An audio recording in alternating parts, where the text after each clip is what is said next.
오늘 저는 십자가의 사랑이라는 제목으로 말씀을 통해서 함께 귀한 은혜 나누는 시간 갖기를 원합니다. 오늘은 전 세계가 함께 지키는 종료주일입니다.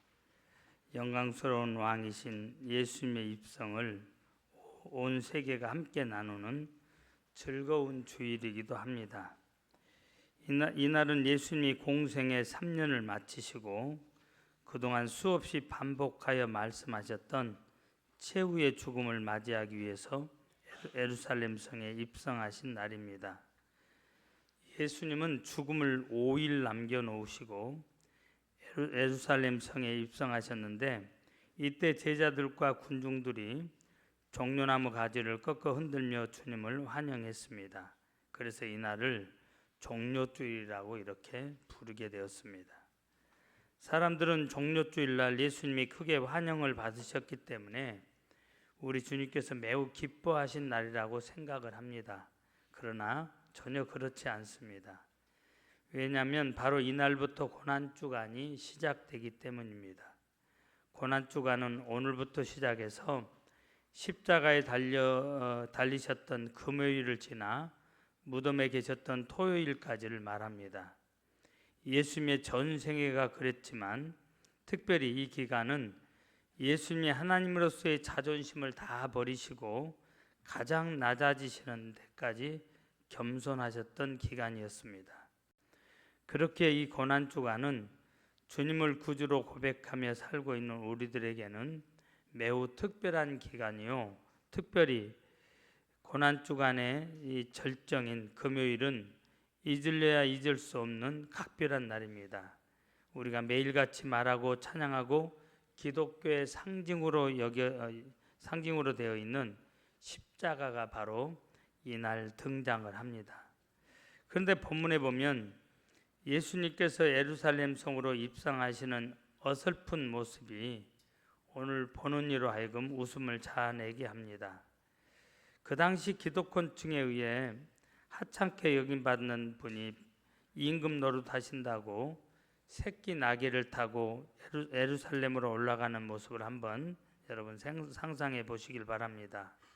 그것도 본인의 나귀도 아니고 빌린 나귀를 탔습니다.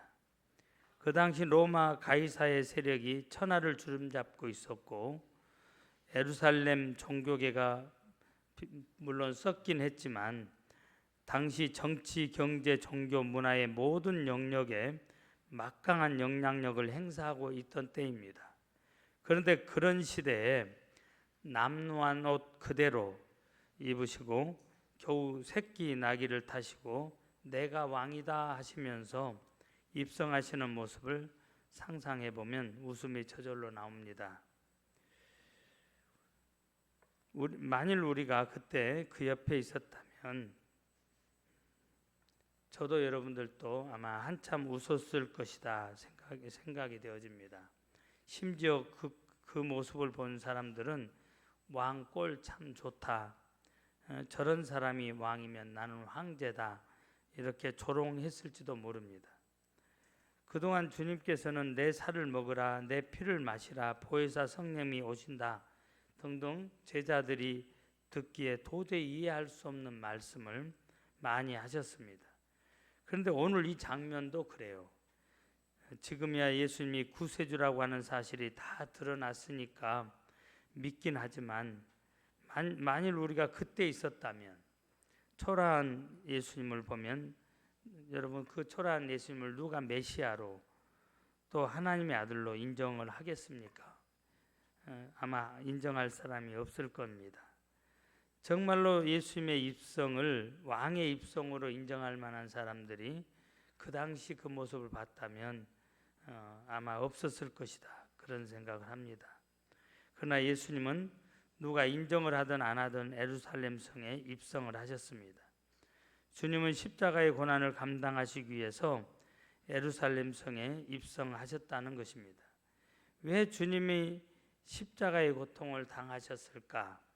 십자가의 형벌은 너무나도 끔찍스럽기 때문에 로마인들도 자국민에게는 사형을 이런 십자가형을 금했습니다. 본국이 아닌 식민 통치 지역에서만, 그것도 반역자라든지 도망한 노예라든지 또 극강무도한 흉악범 같은 죄수에게만, 그들에게만 제한해서 시행하던 사형제도가 십자가형입니다.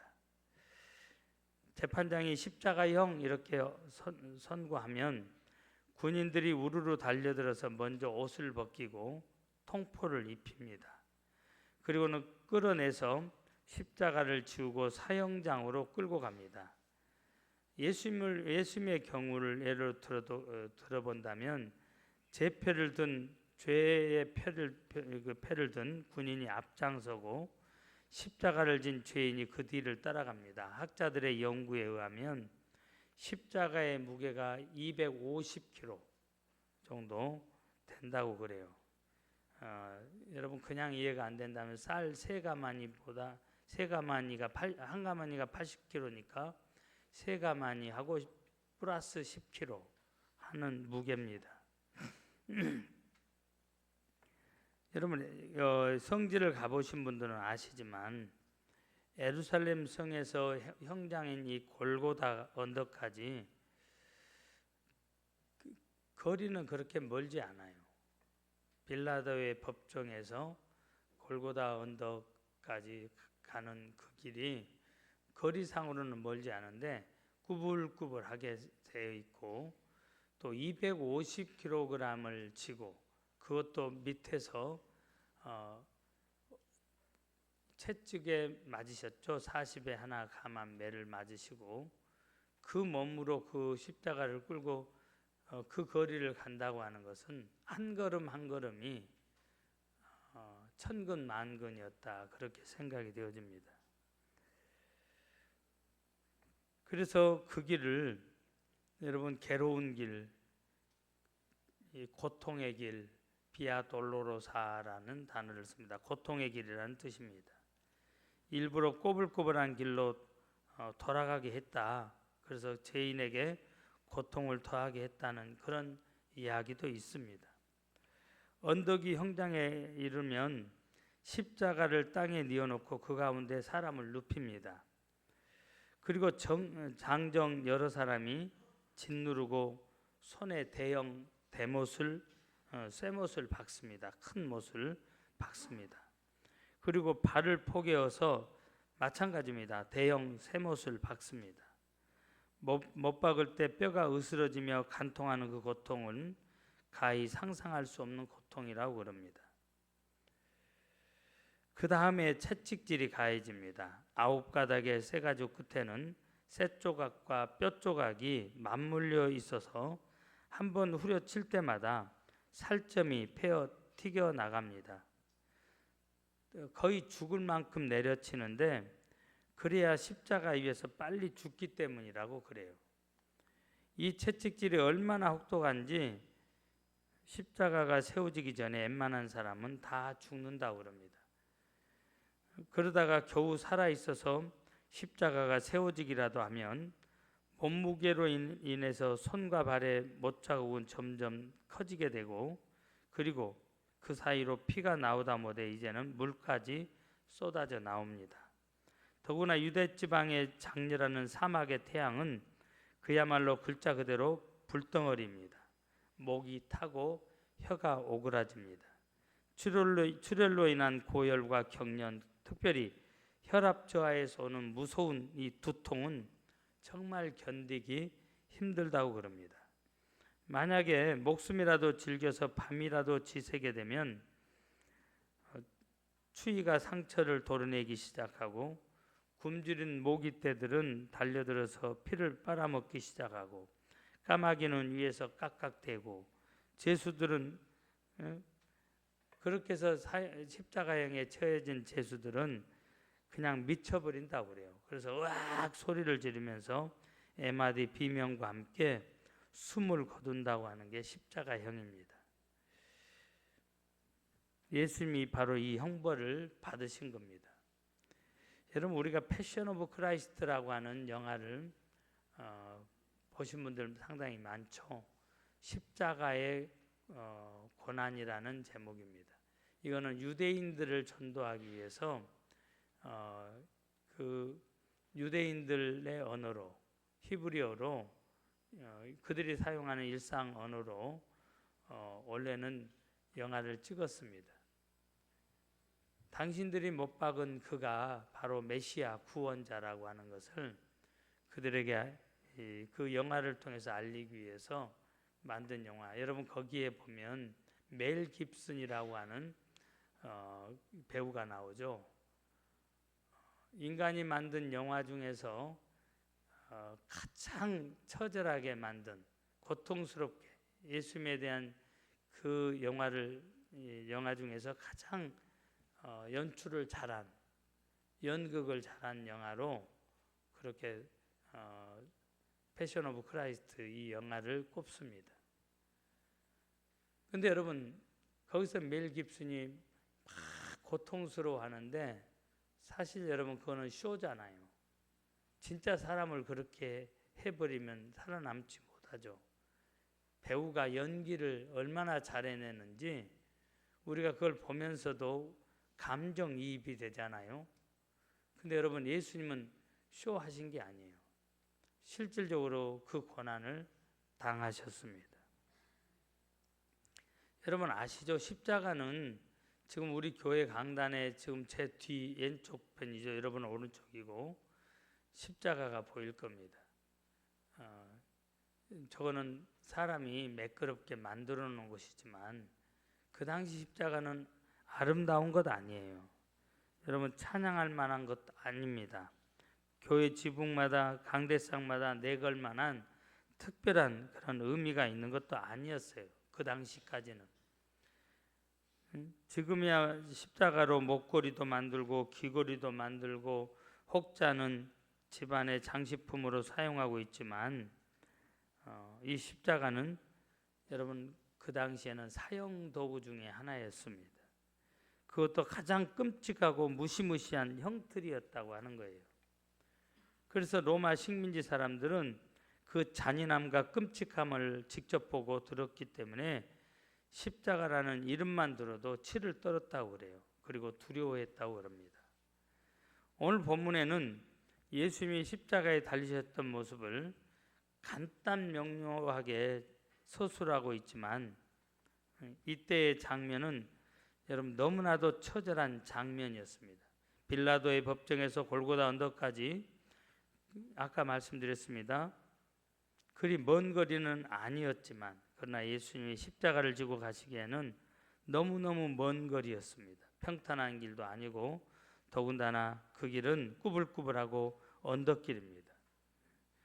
그러니까 여러분 십자가를 메고 가기에는 너무 가파른 길이었어요. 250kg이나 되는 엄청난 무게의 십자가를 지고 예수님이 걸어가시다가 또 엎어지고 쓰러지고 또 일어나시고 또 엎어지고 쓰러지고 또 일어나시고 여러분 성지에 가서 보면 그 길로 추정되는 곳에 예수님이 쓰러진 곳마다 표시를 해놓고 있고 거기에 교회 조그마한 교회가 있어요. 묵상하고 가라고. 근데 여러분 무려 7번 그렇게 쓰러지고 일어나고 또 쓰러지고 일어나고 했다고 성경은 기록하고 있습니다. 저 잔인무도한 로마의 병정들조차도 너무나도 처참했기 때문에 그냥 구경하던 사람 아리마대 요셉이라는 사람을 끌어다가 십자가를 대신 지웁니다. 그만큼 우리 주님의 십자가 형벌은 처참했습니다. 자옥마다 피요 엎어질 때마다 십자가의 무게를 이기지 못해서 뼈가 일그러지는 그런 고통이 옵니다. 그것뿐이 아닙니다. 넘어지기라도 하면 로마 병사의 손에 쥐어진 채찍이 9가닥의 채찍이 어김없이 예수님의 등짝에 가해집니다. 그러면 그때마다 9점의 살이 떨어져 나가요. 얼마나 고통스러운지 모릅니다. 그런데 여러분 이런 처절한 과정을 가만히 생각해 보면 도저히 이해할 수 없는 것이 하나 있습니다. 하나님이 인간을 사랑하는 것 참 좋습니다. 예수님이 이 땅에 내려오신 것 참으로 감사할 일입니다. 그런데 문제는 하나님께서 인간을 구원하시는 데 있어서 십자가가 꼭 필요했느냐 하는 거예요. 그래서 하나님을 이해할 수가 없는 겁니다. 하나님은 우주의 주재자이신데, 하늘과 땅의 창조자이신데, 하늘과 땅의 주관자이신데, 여러분 하나님께서 이 우주 만물의 섭리자이신데, 없는 것도 있으라 하시면 있고 있는 것도 없으라 하면 여러분 없어지는, 그렇게 하실 수 있는 분이신데, 그렇게 하셔도 누구 하나 하나님의 권위 앞에 입번긋할 수 없고 변명할 수 없고 따질 수 없는데, 하나님은 구태여 그렇게 하시지 않고 무엇 때문에 십자가를 지셨느냐 하는 거예요. 여러분, 절대 주권을 가지고 계신 하나님, 인간이 설사 죄를 범했다 할지라도 그냥 너는 오늘 몇 월 며칠부터 너의 죄가 사함 받았다 하면 끝나. 그런 능력의 하나님이 왜 십자가를, 그 고통의 십자가를 지셨느냐, 이게 많은 사람들의 의문사항이기도 합니다. 여러분, 인기 없는 대통령이라도 입 한번 뻥긋하면 특사로, 그러죠, 전국의 모든 교도소의 문이 열리고 푸른 제수복을 입은 사람들이, 그러죠, 옷을 갈아입고 나오잖아요. 그런데 만왕의 왕이신 절대 주권을 가지신 하나님께서 그냥 말로 해버리시지 왜 굳이 십자가를 지셨을까? 십자가를 통해서 인간을 구원하시는 방법을 왜 택하셨을까? 그 첫 번째 이유가 사람들을 믿게 하기 위해서입니다. 옆 사람 보고 이야기해 주세요. 네가 안 믿으니까 믿으라고, 믿게 하기 위해서. 믿습니까? 여러분, 하나님의 소원이 있어요. 우리에게 소원은 뭐예요? 예? 우리의 소원은, 예? 이제 통일되는 것도 싫죠. 자관, 하나님의 소원이 있어요. 그게 뭔지 아세요? 인간과의 아름다운 관계를 맺는 겁니다. 이것을 교회 용어로 교제, 아름다운 교제를 맺으면서 사는 거예요. 천국이 왜 좋아요? 하나님이 계시니까 좋은 겁니다. 나를 사랑해 주시는, 가장 나를 사랑해 주시는 하나님이 계시기 때문에 천국이 좋은 거예요. 여러분, 왜 우리 어머니가 좋은 분이에요? 우리 마음에 사무칩니까? 아버지도 있지만 아버지에 비해서 엄마에 대한 그리움이 왜 사람들마다 더 많습니까? 모성애, 엄마의 그 사랑을 입었고, 그 사랑이 있으니까 여러분, 사람들이 귀경을 하는 거예요. 귀향을 하는 겁니다. 명절 때마다 고향 찾아 내려오는 거예요. 근데 여러분 아시죠? 형제간들도 엄마가 세상 떠나면 안 모여요. 엄마가 집에 살아 계시면 흩어졌던 형제간들도 모입니다. 그런데 엄마가 세상을 떠나면 이제는 각자 따로 국밥이 되는 거예요. 그 엄마의 사랑이 얼마나 큰지. 여러분, 하나님은 우리하고 관계를 맺기를 원하시는데, 문제는 믿어줘야 돼. 하나님이 우리를 얼마나 사랑하시느냐? 요한복음 3장 16절. 하나님이 세상을 이처럼 사랑하사 독생자를 주셨으니 이는 저를 믿는 자마다 멸망치 않고 영생을 얻게 하려 하심이라. 많은 사람들이 앞에 부분만, 설교자들이 앞에 부분만 강조하기 때문에 그냥 그 부분만 알고 있어요. 사실은 더 중요한 게 앞에 부분보다도 뒤에 부분이에요. 하나님의 사랑은 변함이 없어요.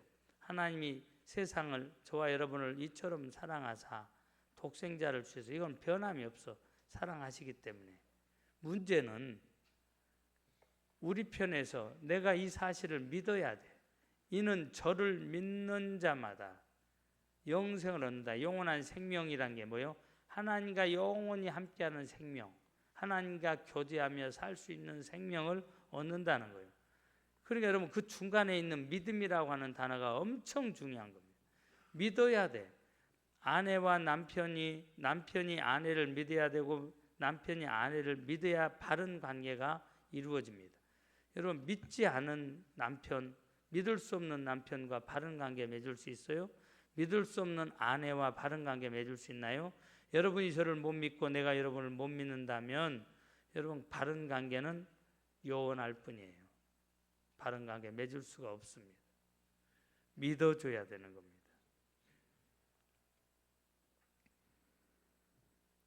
여러분, 그러니까 여러분 우리가 하나님을 믿게 하려고 내가 너희를 이렇게 사랑한다. 내 목숨을 주기까지 사랑한다. 이 사실을 믿어다오. 믿고 나와 바른 관계를 맺자. 믿습니까? 네. 아담이 하나님의 말씀을 믿고 생명과를 계속 따먹었으면 얼마나 좋아요. 그런데 아담이 하나님의 그 말씀을 못 믿은 거예요. 그래서 선악을 알게 하는 나무의 실과는 따먹지 말라고 그랬는데 못 믿으니까 따먹은 거예요. 결과는 어떻게 됐습니까? 하나님과의 교제가 끊어진 겁니다. 모든 관계에 여러분 중요한 단어가 믿음이에요. 믿어야 돼.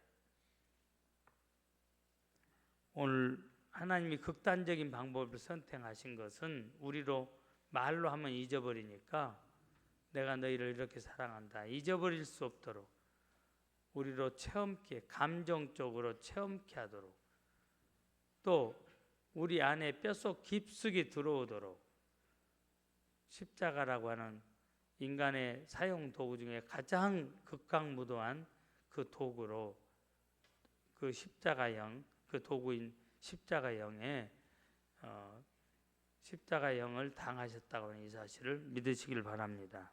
믿습니까? 하나님의 자기 희생이에요. 두 번째, 여러분 공의를 만족시키기 위해서 십자가를 지셨습니다. 하나님은 우리를 사랑하시지만 하나님의 속성 중에 동시에 하나님은 공의로우신 분이세요. 하나님 우리를 너무너무 사랑하기 때문에 우리를 벌하시기를 원하지 않습니다. 그런데 또 그분은 너무너무 의로우시니까 우리를 벌하셔야만 해요. 여기에 하나님의 고민이 생긴 겁니다. 하나님은 이 문제를 어떻게 해결하셨느냐? 자신이 대신 죽으심으로 우리를 사랑한다고 하는 그 사랑을 증명해 내셨고, 죄의 싹은 사망이다. 죄를 짓는 사람은 죽게 돼 있어. 그 대가를 죽음으로 지불해야 되는데 하나님이 대신 죽으심으로 하나님의 말씀, 공의를 완성하십니다. 하나님이 대신 죽어주셨기 때문에 가능한 거예요.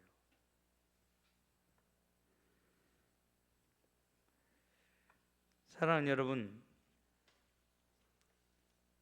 오늘 이 하나님을 여러분들이 믿어주시고 또 하나님에게 이 은혜에 감사할 수 있기를 바랍니다. 세 번째는 사랑의 간절함을 보여주시기 위해서 예수님이 십자가에서 죽으신 것은 새가 분리해서 죽으신 거 아니에요.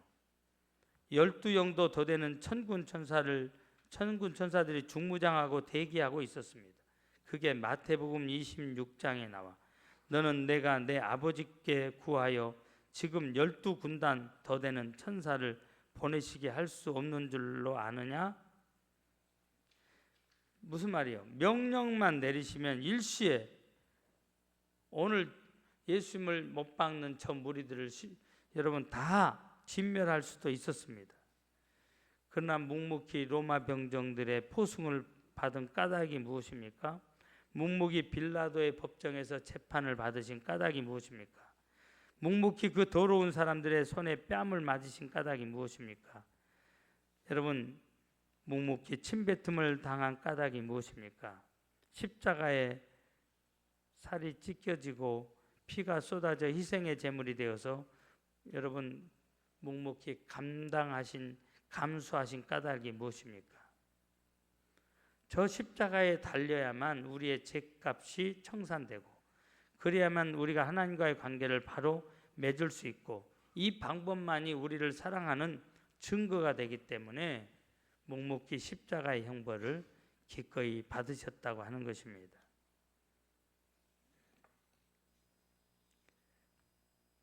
십자가는 가장 극악무도한 자만 죽이는 극형이라고 말씀드렸습니다. 왜 예수님이 하필이면 극악무도한 자만이 죽는 저 십자가에 죽으셨단 말이냐? 혹자는 이렇게도 말을 해요. 그렇기 때문에 어떤 죄인들도 다, 어떤 죄인이라 할지라도 십자가 앞에서 용서받지 못할 죄인은 하나도 없다, 이렇게 말하는 분도 있습니다. 맞습니다. 인간들아, 어떤 극악한 죄인이라 할지라도 나는 너희를 다 용서할 수 있다, 이것을 우리에게 선포하시는 것입니다. 강도야, 너도 나는 용서할 수가 있다. 창녀야, 너도 나는 용서할 수가 있다. 살인범아, 너도 나는 용서할 수가 있다. 어떤 경우라도 극악무도한 자들 모두 용서할 수가 있다. 이것을 웅변적으로 십자가를 통해서 보여주신 것입니다. 네 번째, 사랑을 직접적으로 전달하기 위해서예요. 인간을 사랑하시는 하나님의 사랑을 여러분 간접적으로도 할 수 있어요. 그 사랑이 너무나 여러분 다급했기 때문에 하나님은 그냥 하나님의 보좌에서 앉아 보고만 있을 수가 없었던 겁니다. 그래서 하나님이 직접 이 땅에 오셔서 십자가를 지신 것이에요. 언젠가 여러분에게 그런 말씀을 드린 적이 있어요. 옛날에는 왕을 황제라고 그러죠. 거기다가 폐하라는 단어를 쓰죠. 어느 날 신하가 황제 폐하, 지금 왕자님이 궁정 안에 연못에서 놀다가 빠졌습니다. 지금 사경을 헤매고 있습니다. 왕자님이 그 소식을 전해 왔을 때 좌우에 죽음을 한다면 국무총리가 되겠죠. 영의정, 좌의정, 우의정 이런 분들이 옥체를 보존하시옵소서, 폐하 못 가도록. 황제는 내가 가서 내 자식을 건지겠다 하고 막 뛰어가려고 그러는데 신하들은 말립니다. 그런데도 황제는 그 모든 만류를 뒤로 하고 연못으로 뛰어갑니다. 왜? 아버지보다도 아들의 그 상황을 절박하게 느낄 사람이 어디 있겠어요? 아버지보다도 자녀를 더 사랑할 사람이 어디 있습니까? 부모보다도 자녀를 사랑할 사람이 없어요. 남의 자식, 내 자식같이 한다고 하지만 여러분 부모의 사랑하고는 비교할 수가 없어요. 그러니까 그냥 좋은 신하들이 구출하고 좋은 소식이 들려오기만을 기다릴 수가 없었던 거예요. 내가 직접 가서 눈으로 가고 내가 직접 건져야 내가 안심하겠다. 여러분 그게 십자가형이라고 어떤 분은 그렇게 표현을 했어요.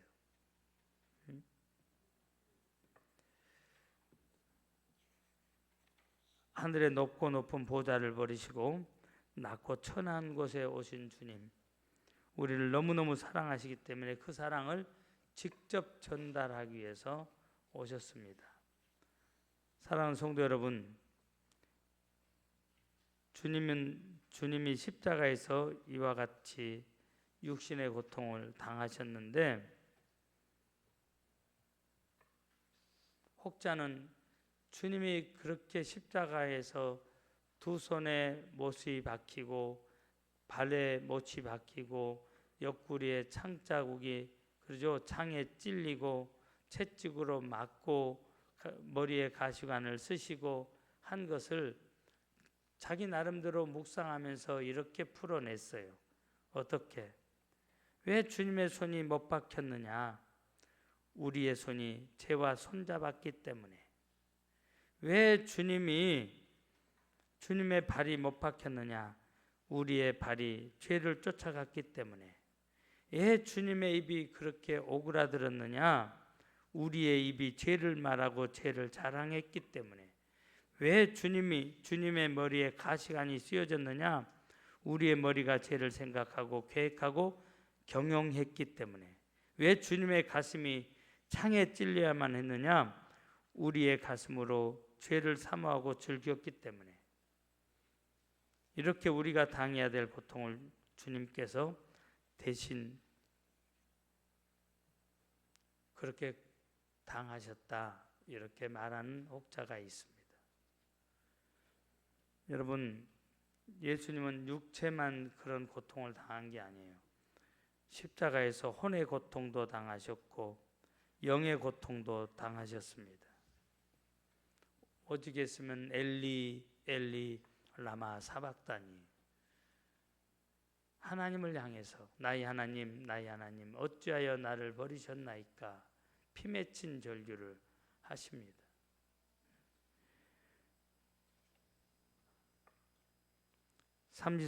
정확하게 말하면 33년 4개월 동안 1분 1초도 하나님과의 관계가 끊어짐이 없었던 주님이신데, 사랑하는 아버지로부터 예면당하는 것을, 이게 너무너무 고통스러웠던 거예요. 그래서 지금 주님은 피 맺힌 절규를 하시는 겁니다.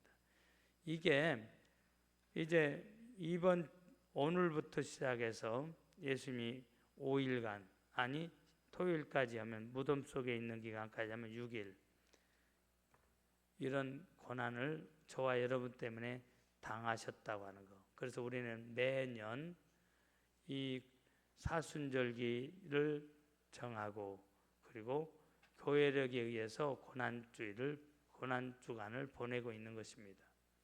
제가 예부에서 오신다고 하는 손님들이 저에게 연락을 해왔어요. 목요일 날 우리 교회를 방문할 테니까 교회 역사, 또 교회 담임 목사님의 목회 계획, 기도 제목 그렇게 좀 준비했다가 오시면 설명해 달라고. 그러면 본인들이 기도하겠다고. 부부지간에 30명, 15상 30명이 오신다고 해서 제가 노 했어요. 거절했어요. 다른 때 오십시오. 고난주간에 왜 오십니까? 더군다나 지도자들이. 제가 고난주간 지나서 오시면 제가 직접 잘 대접할 테니까 지나서 오라고. 여러분, 아무 의미 없이 그냥 해마다 보내버릴 수 있어요. 그렇지만 이걸 통해서, 그것도 나 때문에 죽으신 그 주님, 성경의 모든 사건은 여러분 우리들 때문에 진행되어진 사건이에요. 그걸 잊지 않고 여러분 그것을 기억해내는 것은 굉장히 신앙생활에 있어서 그 신앙생활을 역동적이게 만들고, 또 그 신앙생활이 더 진취적으로, 아니 성장하는 데 굉장히 도움이 되는 겁니다. 우리가 하는, 여러분 예수님이 이미 죽으셨지만 이것은 내 몸이다, 이것은 내 피다, 이게 성찬식입니다. 이제 우리 교회도 어느 정도 코로나가 잠잠해졌고 성찬식을 하려다가 감기가, 코로나 후유증이죠. 독감이 막 유행해서 또 잠시 뒤로 밀쳤는데 5월 이후에는 성찬예식을 그대로 진행을 하려고 그래요. 여러분 이 성찬예식, 나를 기념하라, 너무너무 중요하니까 기념하라고 말씀하세요. 이스라엘 백성들에게 모든 남자들은 1년에 3차례 예루살렘으로 와서 절기를 지켜라. 여러분 괴롭히려고 합니까? 아니에요. 하나님의 은혜를 잊어버리지 않아야 하나님 주신 은혜와 복을 받을 수 있고 누릴 수 있고, 잊지 않아야 감사가 있고 그 감사의 보자기에 하나님이 각양 좋은 것을 쌓아주실 수 있기 때문에 거기에 올라오라고 말씀하신 거예요. 우리가 1년에 한 번씩 이런 시간을 여러분 갖는 것은 우리 신앙에 엄청난 유익이 있습니다. 더군다나 내가 은혜 입은 사람을 잊어버리면 배은망덕한 거예요. 사람 사이에서도 그렇습니다. 하나님이 나에게 베풀으신 이 은혜는 말로 다 할 수가 없는 거예요. 그래서 여러분 다른 때는 몰라도 사술전 기간은 예수님을 깊이 묵상하는 시간이었다면 이제 죽음을 앞에 두신 그 주님, 나 때문에 이런 고난의 길을 가야 되는 주님을 생각하면서 고난 주간만큼이라도 주보에 3가지를 말씀드렸어요. 첫째 뭡니까? 하나님의 은혜와 사랑을 깊이 생각하고, 두 번째 뭐요? 주보를 보세요. 주보에 고난 주간을 의미 있게 보내기 위해서 섬김의 생활을 해라. 내 이웃들에게 섬기는 그런 생활을 하시고, 세 번째는 절제해라. 하고 싶은 거 다 하지 말고 절제를 해라. 할 수 있으면은 금식도 하실 수 있으면 금식을 하시고 한 끼라도 하시면 좋겠어요. 그러면서 주님, 나 때문에 이런 고난을 당하셨네요. 주님의 그 고난이 나 때문이라고 하는 이 사실에 가슴 아파하면서 내 죄 때문에 다시는 내가 죄를 짓지 않도록 하겠습니다. 다짐하는 그런 한 주간이 되어지길 주님의 이름으로 부탁을 드립니다. 눈을 감겠습니다.